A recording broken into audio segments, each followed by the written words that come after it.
शिक्षा वो शेरनी है जो इसका दूध पिएगा वो दहाड़ेगा। इस पूरी दुनिया में गरीब वही है जो शिक्षित नहीं है, इसलिए आधी रोटी खा लेना लेकिन अपने बच्चों को जरूर पढ़ाना। अन्याय से लड़ते हुए आपकी मौत हो जाती है तो आपकी आने वाली पीढ़ियां उसका बदला जरूर लेंगी, और अगर अन्याय सहते हुए आपकी मौत हो जाती है तो आपकी आने वाली पीढ़ियां भी गुलाम बनी रहेंगी। मैं एक समुदाय की प्रगति को उस डिग्री से मापता हूं जो महिलाओं ने हासिल की है। राजनीति में हिस्सा ना लेने का सबसे बड़ा दंड यह है कि अयोग्य व्यक्ति आप पर शासन करने लगता है। मुझे वह धर्म पसंद है जो स्वतंत्रता, समानता और बंधुत्व सिखाता है। मंदिर जाने वाले लोगों की लंबी कतारें जिस दिन पुस्तकालय की ओर बढ़ेंगी, उस दिन मेरे इस देश को महाशक्ति बनने से कोई रोक नहीं सकता है। जिसे अपने दुखों से मुक्ति चाहिए उसे लड़ना होगा, और जिसे लड़ना है उसे पहले अच्छे से पढ़ना होगा, क्योंकि ज्ञान के बिना लड़ने गए तो आपकी हार निश्चित है। समाज में अनपढ़ लोग हैं, ये हमारे समाज की समस्या नहीं है, लेकिन जब समाज के पढ़े लिखे लोग भी गलत बातों का समर्थन करने लगते हैं और गलत को सही दिखाने के लिए अपनी बुद्धि का उपयोग करते हैं, यही हमारे समाज की समस्या है। यदि हमें अपने पैरों पर खड़े होना है, अपने अधिकार के लिए लड़ना है, तो अपनी ताकत और बल को पहचानो, क्योंकि शक्ति और प्रतिष्ठा संघर्ष से ही मिलती है। छीने हुए अधिकार भीख में नहीं मिलते, अधिकार वसूल करना होता है। यदि आप मन से स्वतंत्र हैं, तभी आप वास्तव में स्वतंत्र हैं। यदि हम आधुनिक विकसित भारत चाहते हैं तो सभी धर्मों को एक होना पड़ेगा।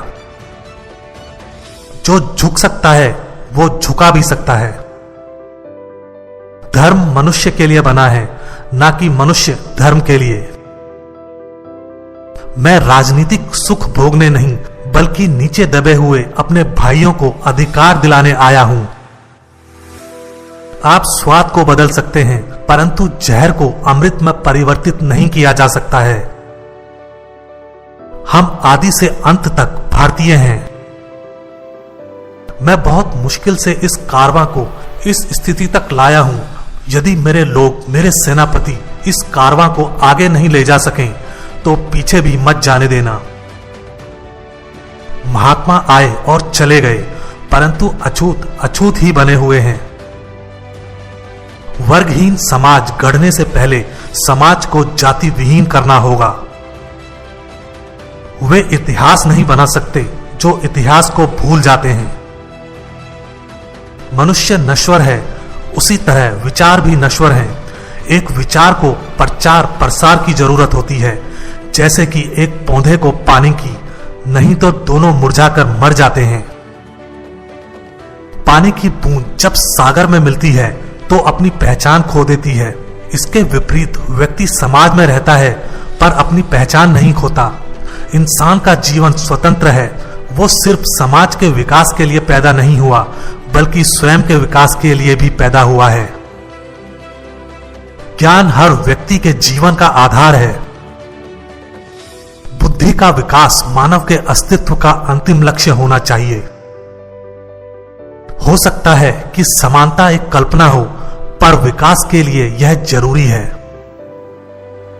मैं समझता हूं कि कोई संविधान चाहे जितना अच्छा हो, वह बुरा साबित हो सकता है यदि उसका अनुसरण करने वाले लोग बुरे हों। एक संविधान चाहे जितना बुरा हो, वह अच्छा साबित हो सकता है यदि उसका पालन करने वाले लोग अच्छे हों। जो व्यक्ति अपनी मौत को हमेशा याद रखता है, वह सदा अच्छे कार्य में लगा रहता है। अगर मुझे लगा कि मेरे द्वारा बनाए गए संविधान का दुरुपयोग किया जा रहा है, तो सबसे पहले मैं इसे जलाऊंगा। कुछ लोग सोचते हैं कि धर्म समाज के लिए आवश्यक नहीं है। मैं यह दृष्टिकोण नहीं रखता। मैं धर्म की नींव को समाज के जीवन और प्रथाओं के लिए आवश्यक मानता हूं। अच्छा दिखने के लिए नहीं, बल्कि अच्छा बनने के लिए जियो। कानून और व्यवस्था राजनीतिक शरीर की दवा है। जब राजनीतिक शरीर बीमार पड़े तो दवा जरूर दी जानी चाहिए। शिक्षित बनो, संगठित रहो और उत्तेजित बनो। एक महान आदमी एक प्रतिष्ठित आदमी से इस तरह से अलग होता है कि वह समाज का नौकर बनने को तैयार रहता है। राष्ट्रवाद सभी औचित्य ग्रहण कर सकता है जब लोगों के बीच जाति, नस्ल या रंग का अंतर भुलाकर उनमें सामाजिक भाईचारे को सर्वोच्च स्थान दिया जाए। जो कौम अपना इतिहास नहीं जानती है वह कौम कभी अपना इतिहास नहीं बना सकती। महान प्रयासों को छोड़कर इस दुनिया में कुछ भी बहुमूल्य नहीं है। एक सफल क्रांति के लिए यह आवश्यक नहीं है कि असंतोष हो। जो आवश्यक है वो है न्याय, आवश्यकता, राजनीति और सामाजिक अधिकारों के महत्व पर गहन और गहन विश्वास। हमें जो स्वतंत्रता मिली है उसके लिए हम क्या कर रहे हैं? यह स्वतंत्रता हमें अपनी सामाजिक व्यवस्था को सुधारने के लिए मिली है, जो असमानता, भेदभाव और अन्य चीजों से भरी हुई है, जो हमारे मौलिक अधिकारों के साथ संघर्ष करती है। स्वतंत्रता का अर्थ साहस है और साहस एक पार्टी में व्यक्तियों के संयोजन से पैदा होता है। शिक्षा महिलाओं के लिए भी उतनी जरूरी है जितनी पुरुषों के लिए। आज भारतीय दो अलग अलग विचारधाराओं द्वारा शासित हो रहे हैं। उनके राजनीतिक आदर्श जो संविधान के प्रस्तावना में इंगित हैं, वो स्वतंत्रता, समानता और भाईचारे को स्थापित करते हैं और उनके धर्म में समाहित सामाजिक आदर्श इससे इनकार करते हैं। ज्ञानी लोग किताबों की पूजा करते हैं जबकि अज्ञानी लोग पत्थरों की पूजा करते हैं। मैं ये नहीं मानता और ना कभी मानूंगा कि भगवान बुद्ध विष्णु के अवतार थे। मैं इसे पागलपन और झूठा प्रचार प्रसार मानता हूं। हालांकि मैं एक हिंदू पैदा हुआ था, लेकिन मैं सत्यनिष्ठा से आपको विश्वास दिलाता हूं कि मैं हिंदू के रूप में मरूंगा नहीं। समाजवाद के बिना दलित मेहनती इंसानों की आर्थिक मुक्ति संभव नहीं। शिक्षित बनो, संगठित रहो, संघर्ष करो। समाज को श्रेणी विहीन, वर्ण विहीन करना होगा, क्योंकि श्रेणी ने इंसान को दरिद्र और वर्ण ने इंसान को दलित बना दिया। जिसके पास कुछ भी नहीं है वे लोग दरिद्र माने गए और जो लोग कुछ भी नहीं है वे दलित समझे जाते हैं।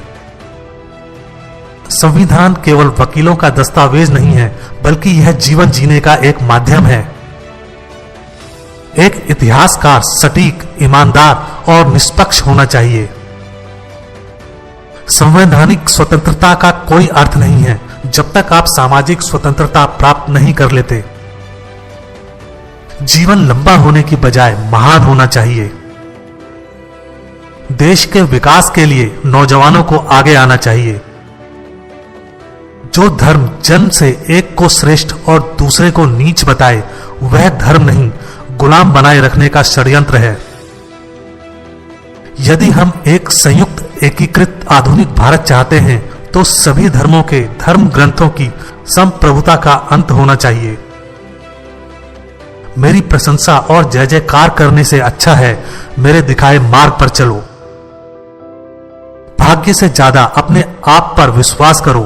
भाग्य में विश्वास रखने की बजाय शक्ति और कर्म में विश्वास रखना चाहिए। एक सुरक्षित सेना एक सुरक्षित सीमा से बेहतर है।